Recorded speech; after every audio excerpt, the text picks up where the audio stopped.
Esta historia comenzó en julio de 1972 y si bien el final es difuso, se puede decir que terminó en marzo de 1973.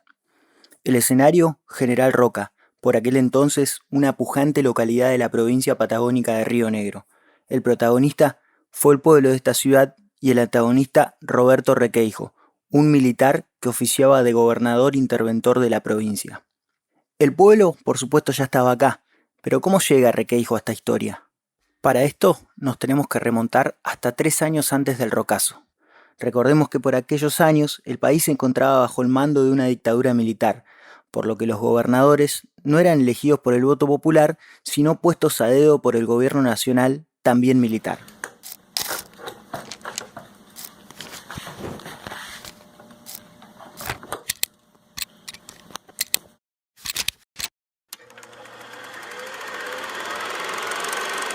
En 1969, el gobernador de Río Negro, Figueroa Bunge, propuso la construcción de una ruta que uniría la ciudad de General Roca con la represa El Chocón y la cordillera sin pasar por Neuquén.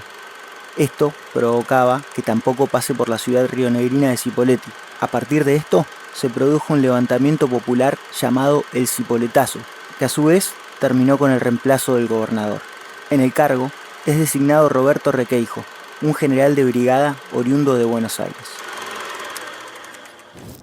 Durante su mandato, Requeijo, que ya veía en el horizonte un llamado a elecciones democráticas, tuvo la idea de postularse para seguir al frente de la provincia, esta vez electo por el voto popular.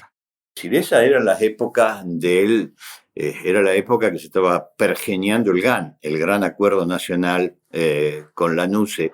En definitiva, ¿qué era el Gran Acuerdo Nacional? Era, después de tener la proscripción del peronismo que había venido desde el 55, el gobierno de los militares plantean la posibilidad de no proscribir al peronismo, sino de proscribir a Perón. Y junto con la proscripción de Perón poder armar un gran acuerdo con algunos sectores. Escuchamos a Alejandro Gorsky, por aquellos años militante de izquierda con gran participación en el Rocazo. Y dentro de esa estructura, las Fuerzas Armadas, es decir, el ejército y parte de los civiles, todos los golpes militares en la Argentina fueron cívico-militares. No había golpe militar sin el apoyo civil. Entonces, en esa época ellos querían constituir aquel partido. Había experiencias en muchas provincias de armar un partido con esa apoyatura civil más la estructura del poder militar, y eso se estaba armando en muchas provincias. Se estaba armando también, por supuesto, en Río Negro, con lo que luego fue el PPR, un partido provincial rionegrino.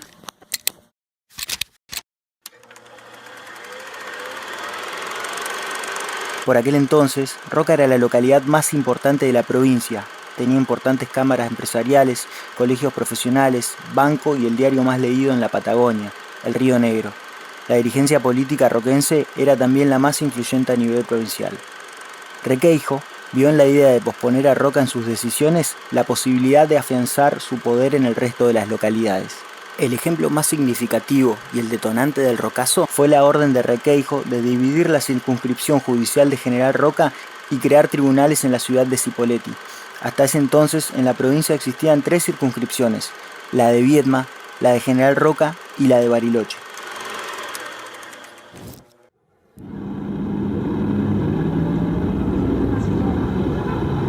A partir de esta idea, el malestar hizo que se produjeran algunas reuniones informales en casas y clubes a las que asistían referentes de la sociedad roquense. La protesta se fue institucionalizando y algunos organismos, como el Colegio de Abogados, manifestaron de manera oficial el rechazo a la medida. El clima se iba caldeando de tal manera que el Superior Tribunal de Justicia recomendó no crear más juzgados hasta aclarar la situación mediante informes.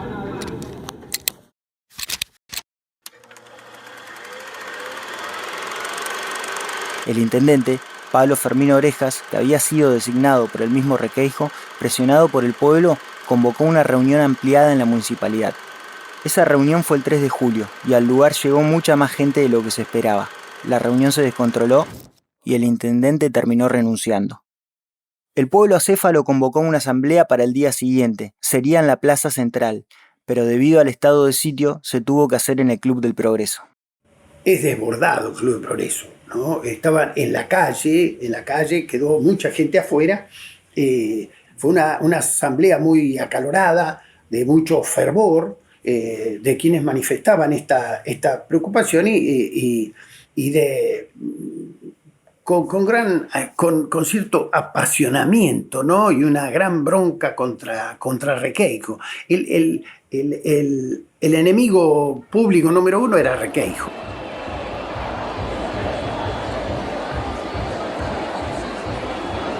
El 4 de julio a la asamblea asistieron más de 1.500 personas. Si bien el detonante fue la división de los juzgados, y esto hizo que quienes comandaran la asamblea fueran integrantes de la clase media como el Colegio de Abogados o la Cámara de Comercio, representantes de estudiantes, sectores populares y algunos partidos políticos de izquierda o el peronismo se sumaron y torcieron un poco el sentido de lo que ya se llamaba rocazo.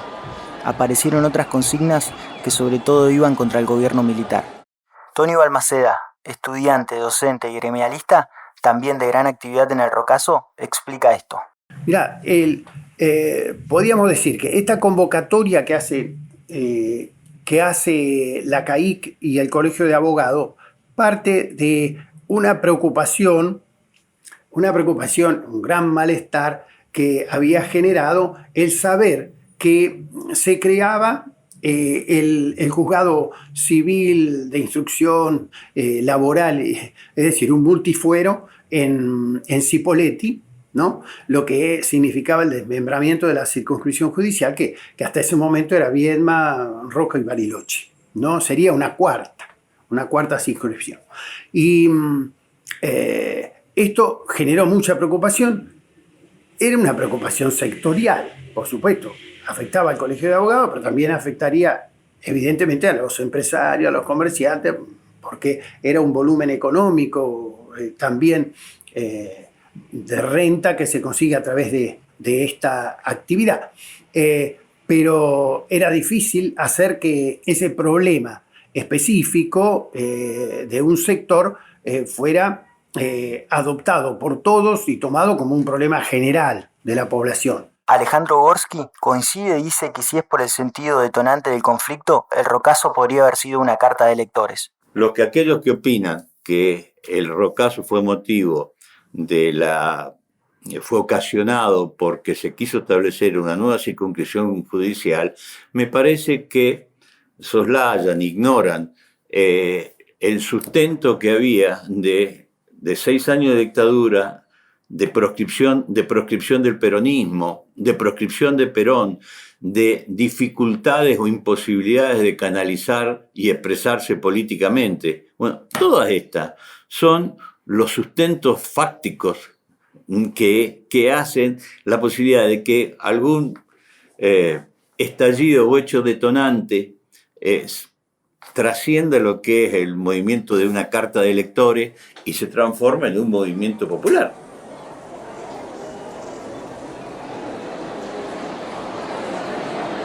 La decisión de la asamblea fue tomar la municipalidad. Esto se hizo a pesar de la advertencia de la policía que esperaba al pueblo en el edificio municipal que quedaba a una cuadra del club. El pueblo fue reprimido ferozmente, pero logró entrar y tomar la municipalidad. En el edificio se conformó una comisión provisoria de gobierno integrada por varios sectores de la sociedad. Además de las cámaras y colegios que hacían que la clase media tenga su presencia, los estudiantes y representantes de los barrios tenían su lugar. La junta provisoria esa era una junta provisoria en la cual éramos muchos.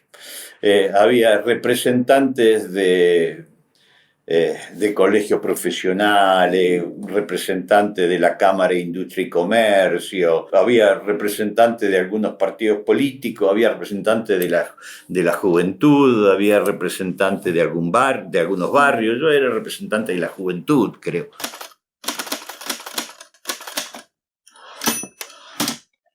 En el primer decreto que saca la Comisión Provisoria de Gobierno, desconoce la autoridad de Requeijo y llama al pueblo a luchar por su destitución.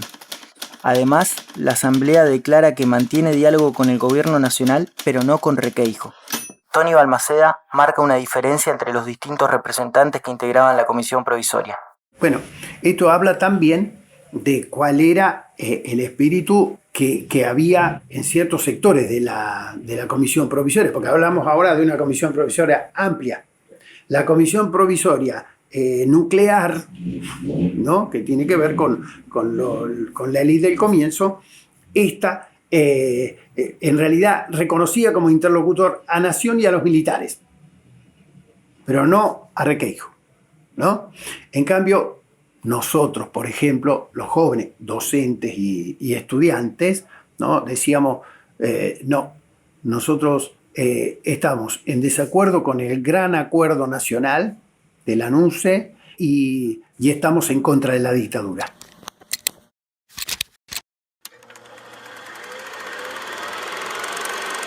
Mientras tanto, a la ciudad llegan más tropas del ejército y desde provincia nombran como interventor al mayor Naldo Dazo. Por supuesto, la asamblea desconoce el nombramiento. A partir de ahí y durante varios días se mantiene el rocazo. Se realizan barricadas por toda la ciudad. Se cerca la ciudad porque se patrulla constantemente con los camiones y con los militares, policías, gendarmes caminando por la ciudad. Y entonces ahí es donde empieza a tomar la gente conciencia que está perdiendo el poder de estar en su propio espacio, que es el espacio público, ¿no?, en su propia ciudad. Entonces ahí es donde empiezan a hacerse las barricadas, ¿no?, y empiezan las fogatas. Y hay también una organización de parte de la comisión provisoria, como de algunas espontáneas, ¿no?, que van colaborando con elementos para mantener el fuego, para mantener las barricadas. Bueno, y cada vez se multiplicaron más las fogatas. No había calles que no tuvieran fogatas. En respuesta, el ejército continúa con la represión y la detención de manifestantes y dirigentes.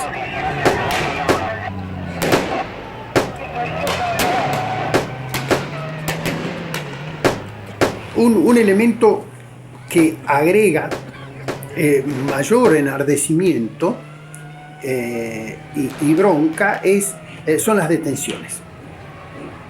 Por un lado, bueno, las detenciones de la comisión provisoria, pero también las detenciones arbitrarias en la calle, ¿no?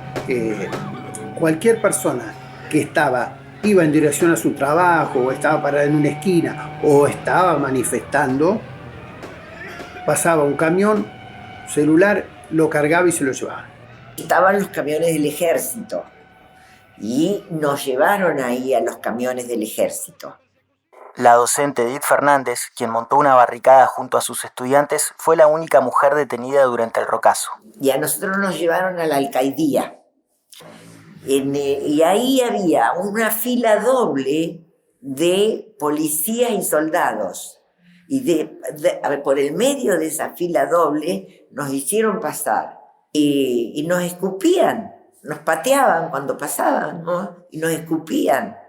Y yo, por supuesto, que los insultaba. Los otros no podían ni hablar de la sangre que les salía de la nariz y de la cara. Mientras que en otras ciudades rionegrinas como Cipolletti, Viedma y Cinco Saltos se hacían marchas en apoyo a Requeijo, en Roca el sentido de la protesta se diversificaba cada vez más. Ya los juzgados en Cipolletti no eran la cuestión central.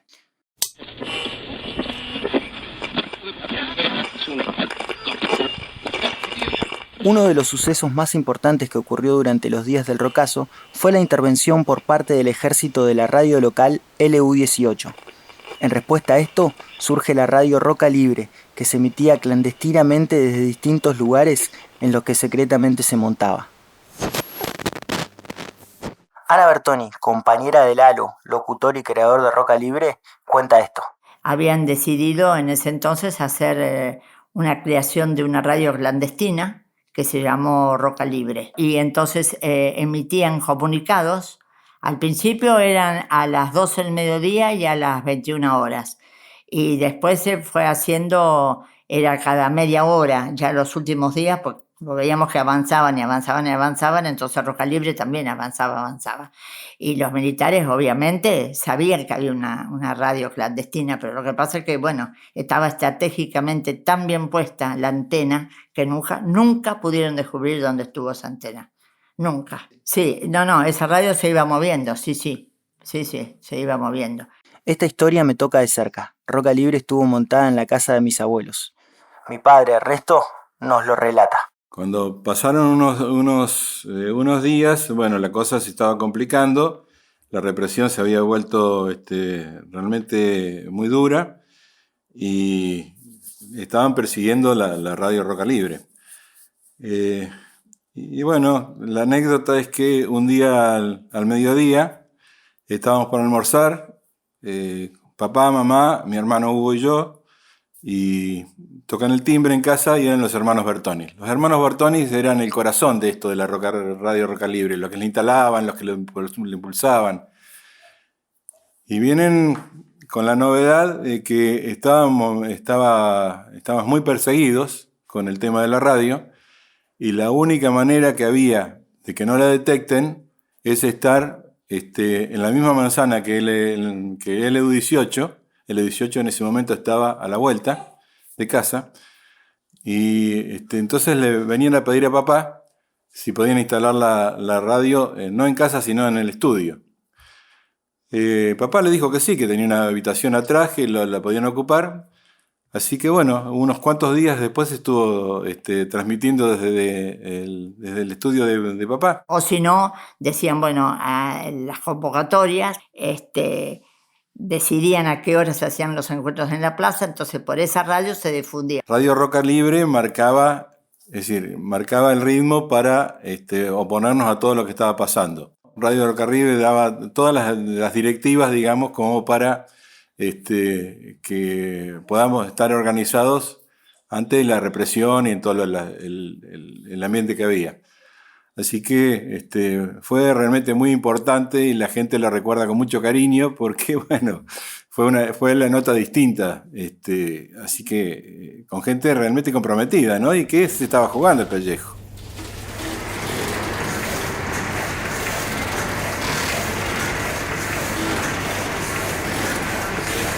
Además de ALU-18, hubo otro ataque a la prensa.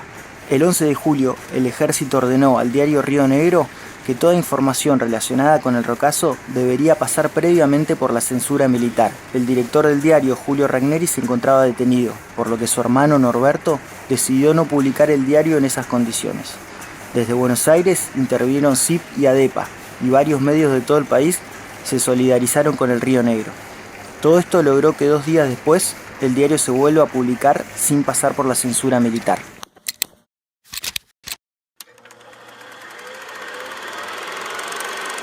Mientras la violencia se recrudecía, el gobierno provincial nombró un nuevo interventor.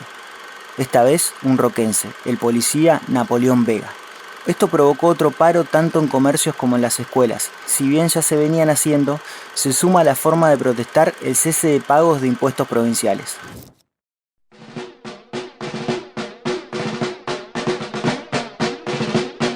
Otro de los sucesos más importantes del Rocazo se da el 9 de julio. Para la celebración del Día de la Independencia Argentina, el ejército hizo un acto. Poca gente asistió y los pocos que lo hicieron tuvieron la valentía de ponerse de espalda cuando las tropas desfilaban. La población hizo un acto paralelo al que se calcula que asistieron alrededor de 5.000 personas. Tony Balmaceda y Alejandro Gorsky, en ese orden, recuerdan este día.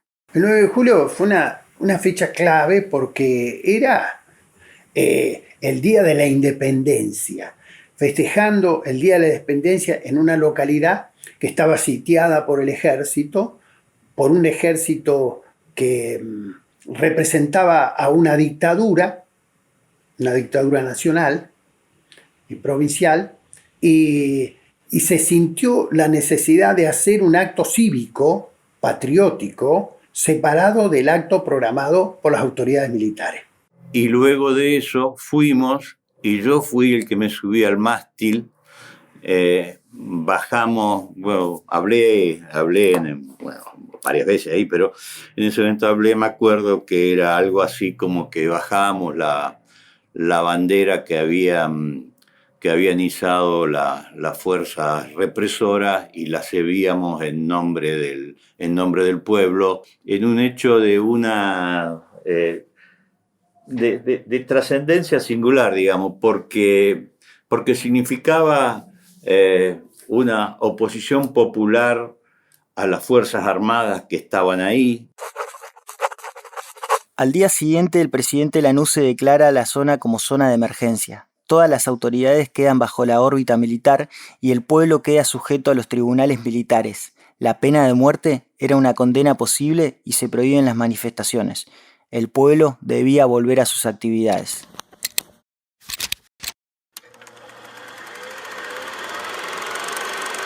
Después del 9 de julio, que se puede decir que fue el punto más representativo del Rocazo, por varias razones, el conflicto comenzó a diluirse. La comunión que existía entre los vecinos se comenzó a agotar cuando se quemaron algunos locales comerciales de adeptos a Requeijo y la oficina de rentas. Algunos, en desacuerdo con el nivel de violencia, abandonaron la protesta. Otros dejaron la protesta porque el sentido había mutado demasiado.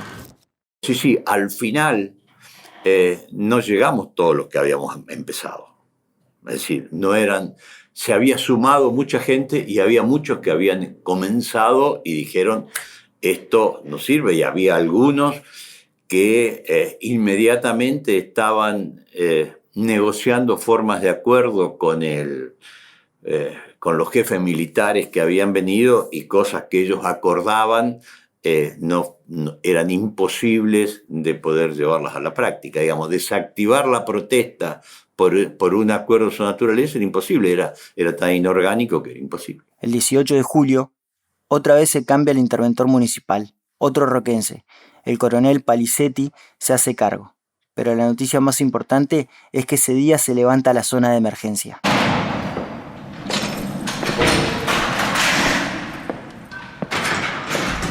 Por esos días, llegaron a la ciudad integrantes de la Cámara Federal en lo penal, con el objetivo de juzgar a los detenidos. Se llevaron una gran sorpresa al encontrarse que con muchos de ellos compartían clase social, círculos y hasta en algunos casos algunos ideales. Los juzgaron por usurpación, pero ordenaron su excarcelación. Tony Balmaceda cuenta una anécdota que ejemplifica esto. Esto que ocurre con Iglesias Jun.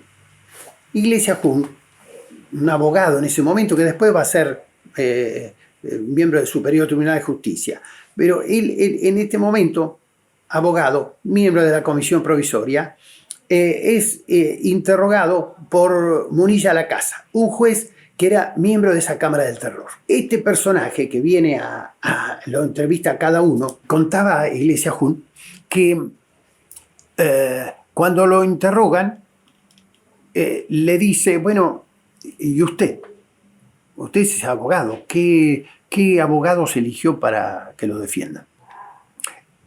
Y Iglesias le dice, bueno, sí, yo tengo un abogado de Roca, tal persona.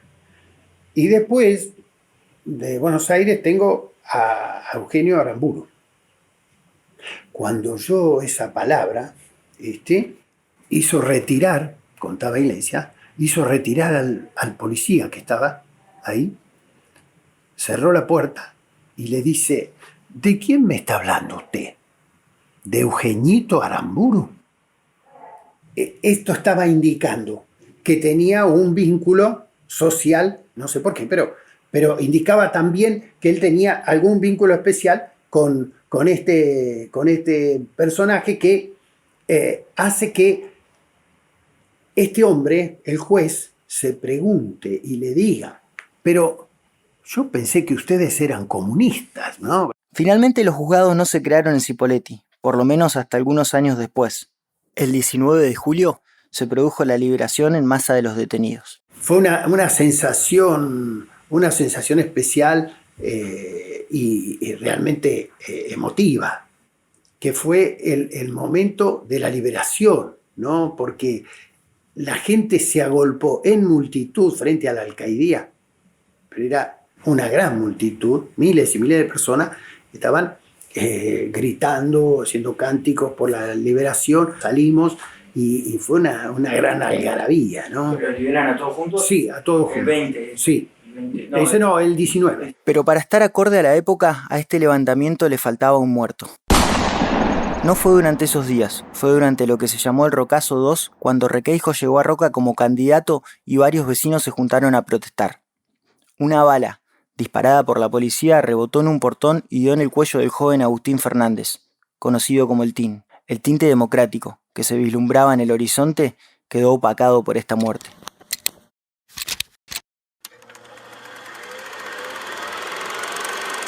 Nada de esto le fue gratis a Requeijo. Durante marzo de 1973 se llevaron a cabo elecciones. Al igual que en Nación, en Río Negro se impuso el peronismo. El candidato era Mario Franco. Requeijo, por el Partido Provincial Rionegrino, quedó en segundo lugar. En Roca, Requeijo obtuvo un poco más de 400 votos, quedando tercero atrás del peronismo y la UCR.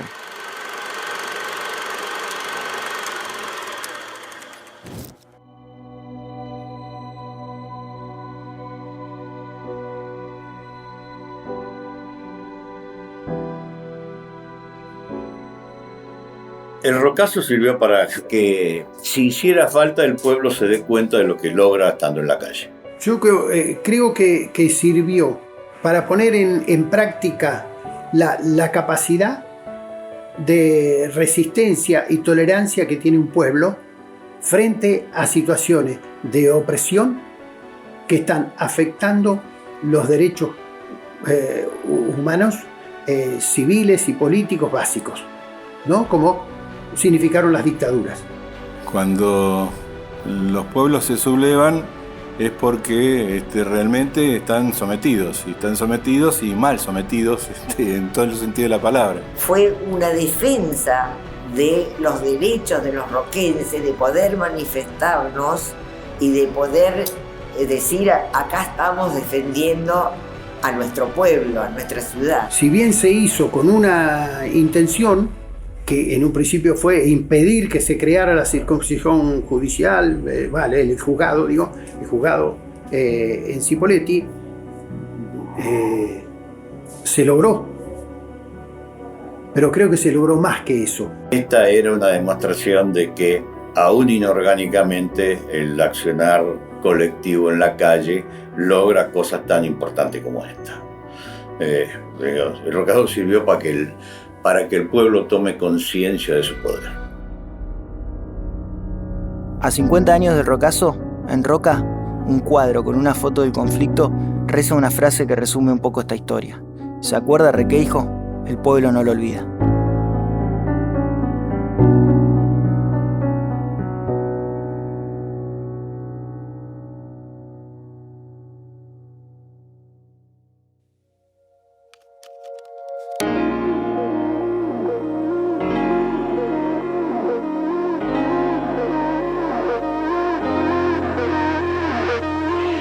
El Rocazo documental sonoro es una producción integral de Ezequiel Epifanio. Edición Fernando Montesino. Entrevistados Alejandro Gorsky, Tony Balmaceda, Edith Fernández, Ana Bertoni y Ernesto Epifanio.